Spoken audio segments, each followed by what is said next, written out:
Buongiorno e ben ritrovati per questa nostra nuova puntata di 7 in punto. Questa mattina parliamo di un tema di cui secondo me si parla anche troppo poco, ovvero sia le dipendenze, il rapporto che c'è tra le diverse fasce d'età e il consumo di stupefacenti, ma anche la possibilità per le famiglie, per le persone che invece vogliono togliersi da un sistema che rischia di diventare come una specie di centrifugo in cui non si riesce a uscire, dei punti di riferimento sul territorio a cui rivolgersi in maniera innovativa. Per parlare di tutto questo, questa mattina abbiamo ospiti due persone che sono assolutamente all'interno di questo settore: Matteo Benciolini, che è il consigliere del COVES, membro direttivo di questo coordinamento veneto delle comunità terapeutiche, quindi adesso ci facciamo spiegare bene, ma si capisce bene che cos'è, tutte le comunità che si occupano appunto del recupero comportamentale oppure terapeutico delle persone con dipendenze, e Monica De Angeli, che invece è direttrice della comunità San Francesco di Monselice, che ci potrà dare con la sua esperienza fresca, con tutte, diciamo, le cose che si sentono anche a pelle, a sensibilità, su quello che sta cambiando nel mondo delle dipendenze. Buongiorno intanto, benvenuti. Buongiorno. Partiamo da un convegno che c'è stato un mesetto fa, un convegno che è stato a Venezia, all'ospedale civile, alla Sala San Domenico, in cui sono stati dati tutta una serie di dati che fotografano un po' quella che è la realtà del consumo di droga, sia a livello nazionale che a livello veneto. A noi interessa più in realtà quella territoriale. Non c'è molto di nuovo all'orizzonte, nel senso che si conferma purtroppo una tendenza ad un consumo sempre più giovane, più giovanile, a un approccio sempre più in età piccola, insomma, alla droga, alle prime cosiddette droghe leggere.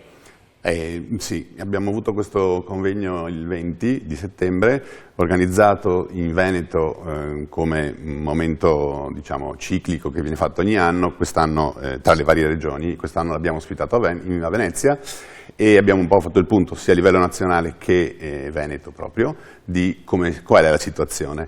L'abbiamo coordinato e promosso a livello territoriale come COVES, che è il coordinamento veneto delle strutture terapeutiche private. È uno dei 3 coordinamenti degli enti gestori del sistema delle dipendenze veneto, che è un sistema che prevede una collaborazione forte tra il sistema pubblico dei servizi per le dipendenze, i SERD, che sono delle ULS, e quello delle comunità terapeutiche. Ci sono circa un po' meno di 30 enti gestori in Veneto, il COVES ne coordina 21. È vero, sono un consigliere, ho ereditato il testimone dalla Monica, che era stata prima di me, e noi due siamo 2 dei 4 rappresentanti veneti degli enti gestori e che operiamo anche sull'ULS 6 Euganea.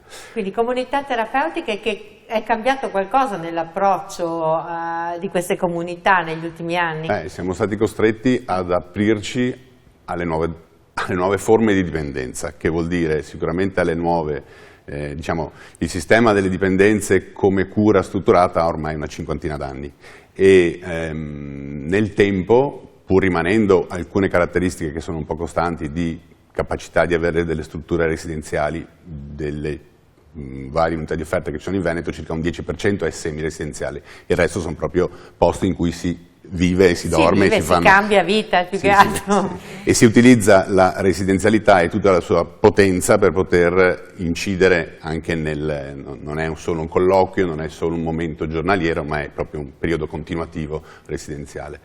Sicuramente quello che abbiamo dovuto fare è capire che ci sono nuove modalità, non è più pensabile avere solo momenti residenziali lunghi, avere delle soluzioni anche più brevi, più modulate, che considerano il tipo di utenza che c'è.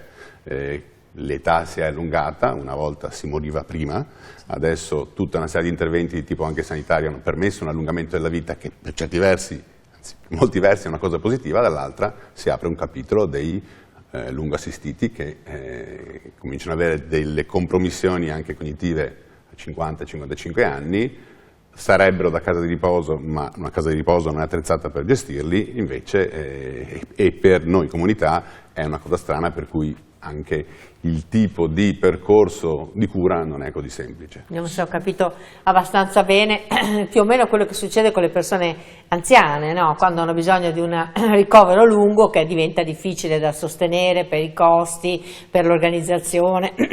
E ci sono queste soluzioni tampone che almeno danno una sorta di vantaggio alle famiglie, un po' di sollievo nella gestione di queste situazioni, però appunto avete persone sempre più di età avanzata e i danni che hanno sono i danni della vita, ma soprattutto i danni delle sostanze, degli abusi che hanno fatto, danni pesanti già a 50 anni, diceva.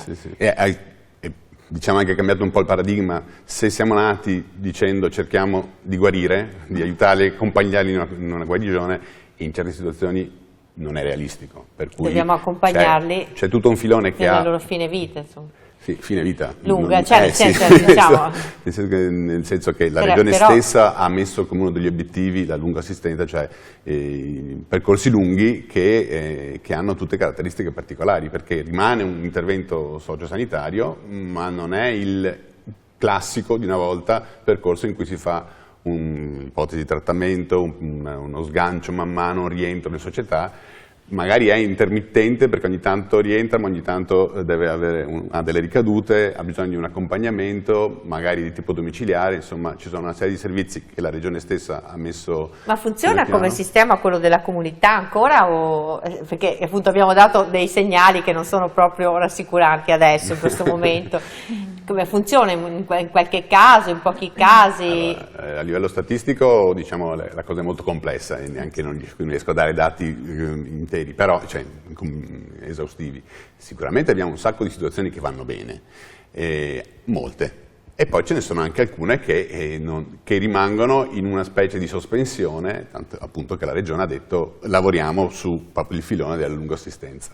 E questo però non è che ha sbocciato le altre situazioni e anzi, come si diceva al convegno, c'è proprio un abbassamento dell'età del primo utilizzo e, stavamo giusto confrontandoci anche prima, è una cosa che abbiamo visto anche tra vari enti gestori, un abbassamento dell'età della compromissione complessiva, quindi abbiamo 25 anni. Cosa si intende per compromissione complessiva? Beh, è un argomento molto complesso, molto difficile, quello che ha introdotto Matteo, perché Matteo, come me, ormai siamo dei veterani del mondo delle sostanze, della cura, dell'accoglienza, nel senso che in media sono 28 anni, 30 che lavoriamo in questo ambito e stiamo vedendo come la tossicodipendenza sta davvero cambiando volto, nel senso che molte e diverse sono le tossicodipendenze. Dovete pensare che le comunità terapeutiche nascono alla fine degli anni 80, 90 per gli eroinomani e le comunità in Veneto nascono soprattutto per l'iniziativa di padri fondatori sostanzialmente che operavano nell'ambito ecclesiastico, no? Per cui la comunità terapeutica oggi ha cambiato tantissimo, come dire, la propria matrice, il proprio modo di intervenire, proprio perché noi ci troviamo ad accogliere persone giovanissime, persone che hanno un'età produttiva, come direi trentenni, quarantenni, e persone che, come diceva Matteo, purtroppo non possono essere portate a guarigione perché sono state così fortemente colpite da anni e anni di consumo che sono venute meno proprio le capacità cognitive, emotive, comportamentali di autogestirsi. Per cui oggi le comunità terapeutiche, in accordo con anche tutte le linee regionali che devono stare molto attente ai budget, danno le raccomandazioni, come dire, di essere preparati, attenti su tutte le fasce, no? Però questo diventa per noi molto faticoso, soprattutto perché possiamo contare su delle risorse che sono limitate, anche se è vero che oggi le tossicodipendenze sono all'interno di un tavolo di trattativa e sono molto accolte e ascoltate dall'assessorato alla sanità, da Manuela Lanzarin e da tutto il servizio. È giusto numeri impressionanti. Io ho visto qualche dato che avete dato appunto, adesso parliamo di droghe relativamente invalidanti, perché parliamo di cannabis, penso cosa può essere il mix, famoso mix che ormai si sente in tutte le situazioni, alcol, droga, sostanze allucinogene, funghi, c'è un po' di tutto in questo mondo, per cui penso i danni di questo mix saranno sicuramente molto più esponenziali. Qui parliamo di cannabis e si parla in 550.000 ragazzi, cioè un numero altissimo, fra i 15 e i 19 anni, quindi anche pensando a come orientarsi per il futuro di questo numero bisogna minimamente tenere conto, e penso anche al fatto che è difficile anche intercettarli se non vengono fermati dalla polizia lungo la strada o segnalati durante i controlli del territorio, così loro non si sentono ovviamente dei tossicodipendenti o di avere una dipendenza, certo. E quindi sostanzialmente tutta questa fascia larghissima di popolazione è un po' fuori dalla gestione, no? È un po' lasciata. Se le comunità terapeutiche sono nate per gli eroinomani e stanno cambiando, la stessa cosa riguarda i servizi pubblici. Anche i servizi pubblici sono nati con la matrice di cura proprio per la popolazione eroinomane.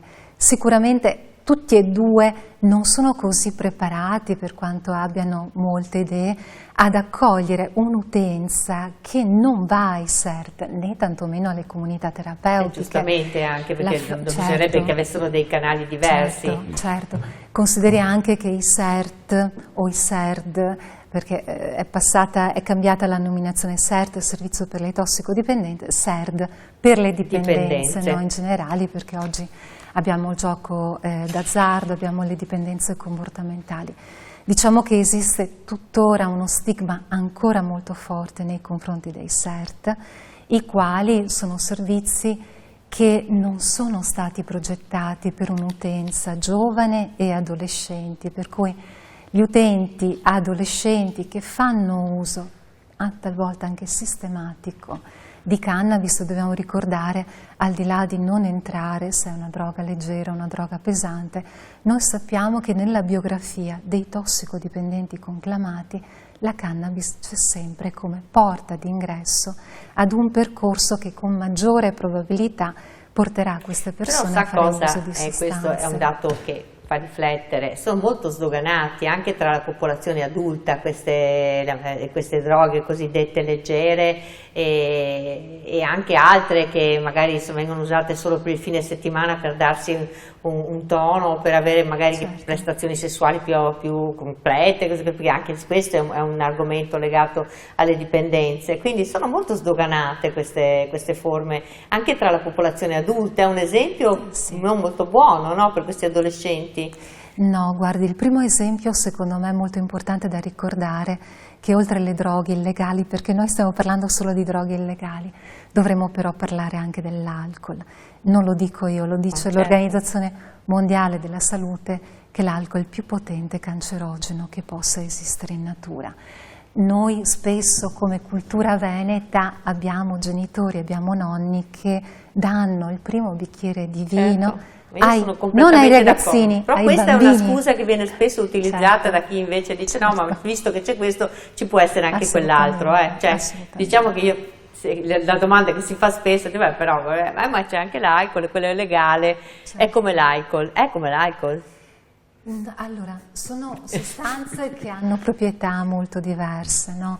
L'alcol disinibisce anche la cannabis, però al di là del tipo di sostanza, no, va chiesto perché le persone devono rivolgersi agli effetti delle sostanze, perché poi rischiano di imparare una modalità nello stare del mondo che effettivamente toglierà loro la possibilità di fare e imparare altro. Cioè un ragazzino... è l'emulazione, certo, è un po' di emulazione. È un rito aggregativo. È un rito aggregativo, cioè sociale, è diventato uno standard. Certo. È sempre stato dagli anni 60 in poi, no? Fumare la canna, bere alcol tra ragazzi molto molto giovani ha sempre rappresentato per loro che sono ricercatori di sensazioni forti anche il fatto di trasgredire e andare contro alla popolazione come dire, adulta genitoriale. Sta di fatto che oggi noi in comunità abbiamo molti genitori 45 anni che ci dicono: ma cosa vuoi che sia una canna? E molto spesso abbiamo ragazzini, figli, adolescenti che fanno uso anche degli psicofarmaci che sono dentro agli armadietti dei genitori. Per cui per non una sottovalutazione di quello che si procura online ormai, che, certo, che certo, è anche quello un tema molto grosso. E da questo punto di vista, prego, quindi, prego. come agganciarli? Come agganciarli? E perché infatti volevo chiedere, abbiamo intitolato la trasmissione con una nota un po' più di speranza e positiva, cioè un approccio per queste famiglie, uno sportello. Avete provato dei metodi un po' innovativi per intercettarli, per cercare di catturarli e cercare di portarli a un modello diverso? Sì, allora diciamo che ci vengono in mente due strumenti, rientrano proprio in un sistema, diciamo, proprio regionale questo. Da una parte lo sportello famiglia, magari, che adesso approfondiamo, e l'altro è diciamo, dare maggiore evidenza ad alcune sperimentazioni fatte in passato e da riprendere rispetto agli spazi neutri, cioè spazi che siano alternativi al SERD, perlomeno, che vengano visti come tali. Non stiamo parlando di qualcosa che viene fatto, cioè le cose funzionano se riusciamo a farle insieme, pubblico e privato, se no non c'è una presa in carico totale delle persone. Facciamo degli esempi che forse sono più chiari per tutti. Cosa potrebbe essere uno spazio neutro? Diciamo, non connotato dal punto di vista sanitario, perlomeno di la tossicodipendenza classica. Oggi SERD è un dato che spesso sono molto connotati per l'eroinomane, per chi ha anche una compromissione fisica, un deterioramento un po' fisico, e quindi io genitore, se anche capisco che mio figlio ha bisogno di un aiuto, mi faccio ho una barriera io stesso a dire ti accompagno lì, perché vuol dire che sei come loro e non sei come loro, ed è un dato. Quindi lo spazio può essere abbiamo avuto varie esperienze in fase progettuale, invece stiamo pensando di passare a dei servizi, anzi stiamo partendo con i servizi territoriali anche di questo tipo, che siano all'interno di strutture di altra proprio fisiche, di altra natura, che possono essere in luoghi del territorio, all'interno di spazi di parrocchie piuttosto che dei comuni che ci mettono a disposizione, oppure di noi stessi enti gestori, che però siano non dentro una comunità terapeutica di un certo tipo, ma anzi proprio di solito sono distanti, insomma. Tipo un servizio psicologico dentro a scuola, in un'impresa così grande, ovviamente, perché nelle piccole sarebbe impensabile, però degli spazi appunto che risultino più accessibili alle persone, insomma. Certo. Sì, cioè, diciamo che la cosa forte è la connotazione di quel tipo. Se è di quel tipo lì non funziona. Certo, dal punto di vista razionale uno dice vabbè, metto insieme tutti i professionisti che fanno queste cose, sì, ma sono utenze molto diverse e perderemmo, o forse già perdiamo, cioè è uno sbarramento all'ingresso da parte della presa in carico. Assolutamente. Comunque avete fatto riferimento anche al fentanyl, che diciamo è il più grande terrore, no? Visto quello che succede negli Stati Uniti, dove ha causato una mortalità altissima per l'alta dipendenza che porta a questo tipo di droga, che poi è una specie di farmaco, droga, esatto.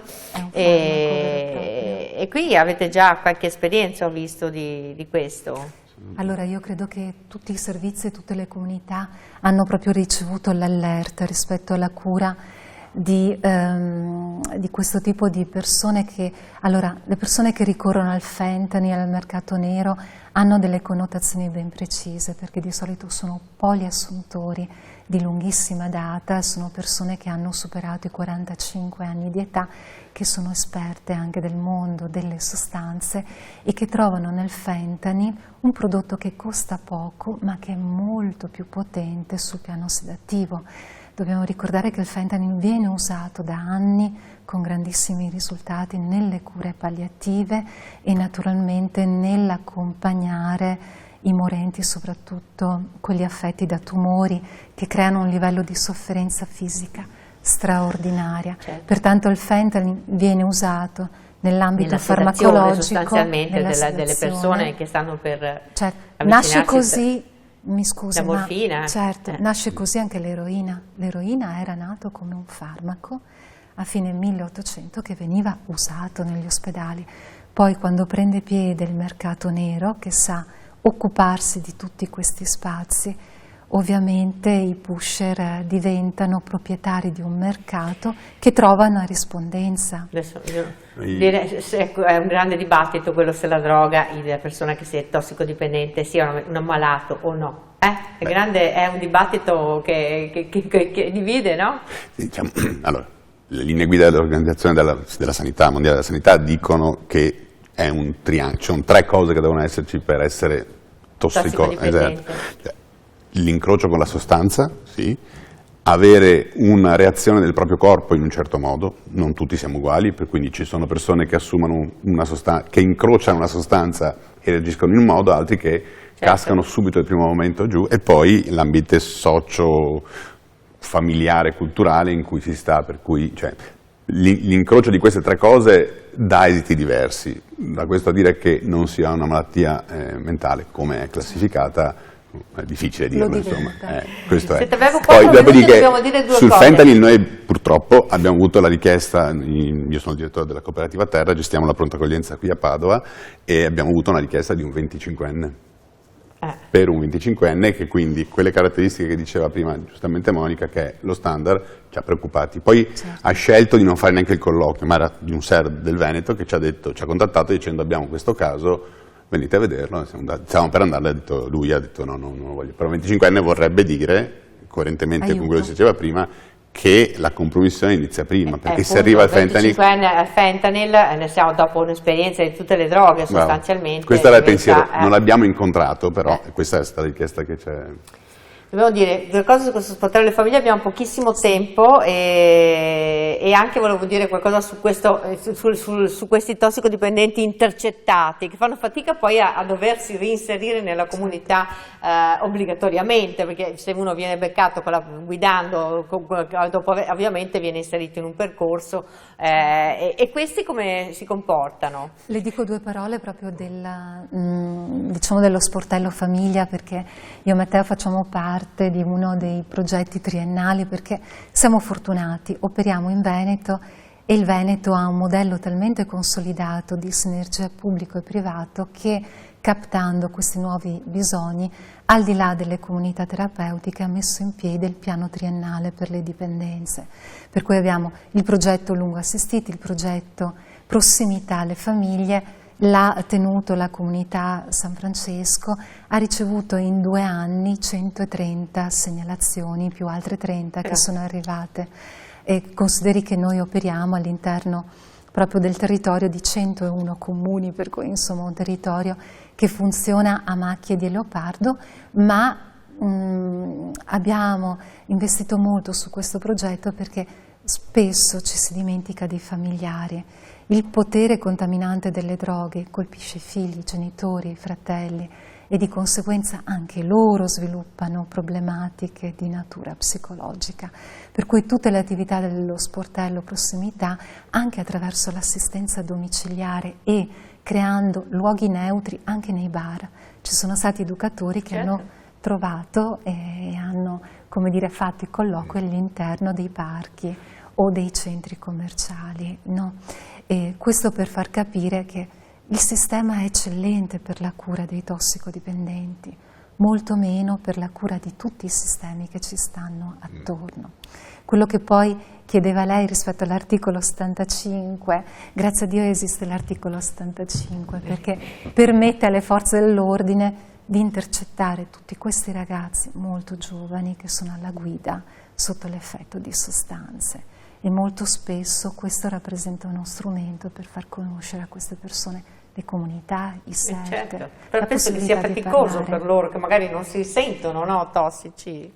No. Però hanno modo di vedere che cosa potrebbe capitare se non la piangono. Li fa riflettere, allora, almeno serve a qualcosa. Certo. Allora, vi devo ringraziare e salutare perché il tempo è finito. Sarei stata a lungo ancora con voi perché è un argomento, come ho detto, di cui bisognerebbe parlare quasi tutti i giorni, perché non bisogna farlo scivolare nella normalità, no. Bisogna anche pensare che è possibile un mondo diverso. Grazie per il lavoro che fate e grazie di essere stati con noi e grazie a voi di averci seguito e noi ci vediamo domani. Grazie, arrivederci. Salute. Grazie.